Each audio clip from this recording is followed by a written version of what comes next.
What is public borrowing? Public borrowing involves transfer of purchasing power from individual to a government and a subsequent retransfer of the same to the individual form. The government torts public debt in one sense has the revenue effect and in another sense has the expenditure effect. Yung example ng public borrowing is total amount that a government borrows or act of borrow this money.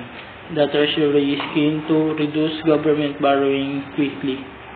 The government has been forced to rely on public borrowing to finance a series of stimulative measures. Compare national debt. How does government borrow money from public? Government borrows through issue of government securities called G-SECs and treasury bills. It is essentially the total amount of money that the central government borrows to fund and spending on public services and benefits. Theory of public debt. What is public debt? Money or credit owned by any level of government, indirect debt of taxpayer. An example dito is public debt refers to the amount owned by the different level of government and used to finance public deficit resulting from a higher level of program spending to budgeting income. Internal and external debt. Public loans floated within the country are called internal debt. Public borrowings from the other countries are preferred as external debt. External debt represents a claim of foreigners against the real income of the country when it comes borrow from other countries and has to repay at the time of maturity.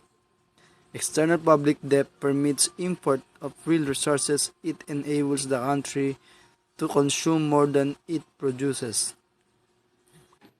And here's the external debt management in the Philippines. Legal basis. The Philippine Constitution on October 15, 1986. Letter of Instruction Number 158 on January 21, 1974. Foreign Borrowing Act, Republic Act 4860, September 8, 1966. New Central Bank Act, Republic Act 7653 on June 10, 1993. And system for public debt management. What is public debt management and why is it important? So we have the process government's fully structured debt. The first one is it is the process of establishing and executing a strategy for managing the government's debt in order to raise the required amount of funding, achieve its risk and cost objectives, meet any other sovereign debt management goals the government may have set.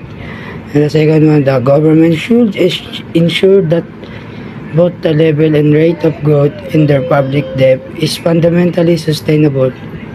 It can be serviced under a wide range of circumstances while meeting cost and the risk objectives. And the last one, fully structured debt. In terms of maturity, currency or interest rate composition, and large and unfunded contingent liabilities have been important factors in including inducing or propagating economic crises in many countries to the history. This is the system for public debt management. What are the advantages of public debt? Public debt allows government to raise funds to grow their economy or pay for services. Politicians prefer to raise public debt rather than raise taxes. When public debt reaches 77% of GDP or gross domestic product or higher, the debt begins to slow growth. And this is the main types of personal debt.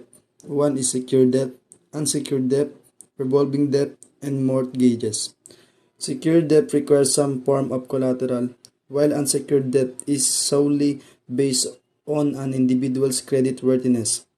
A credit card is an example of unsecured revolving debt, and a home equity line of credit is a secured revolving debt. Mortgages are home loans that typically have 15 or 30-year terms, with the real estate serving as collateral.